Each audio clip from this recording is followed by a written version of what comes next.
అందుకే నేను ఈరోజు ఒక పని చేస్తున్నాం. ఇలాంటి ఫ్రాడ్ అంతా కూడా విలువ ఈరోజు మాకు వచ్చింది మాత్రం 35,576 కోట్లు. అదే మాదిరిగా దీన్ని మొత్తం చూస్తే ఇంకా ఎక్కువ ఉంటుంది. అంతేకాకుండా గవర్నమెంట్ వాళ్ళందరినీ కంప్లైంట్ ఇవ్వమంటున్నాం. దీనికోసం ఒక చట్టం తీసుకొస్తాం. ఏపీ ల్యాండ్ గ్రాబింగ్ యాక్ట్ గుజరాత్లో తీసుకొచ్చారు.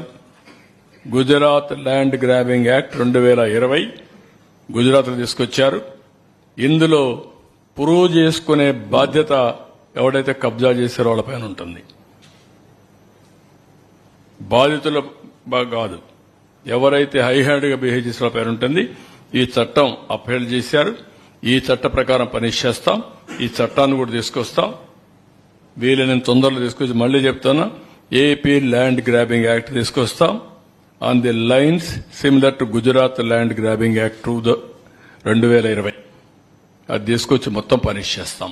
No question of excuse. ఎవరిని వదిలిపెట్టాం, కఠినంగా శిక్షిస్తాం. నెక్స్ట్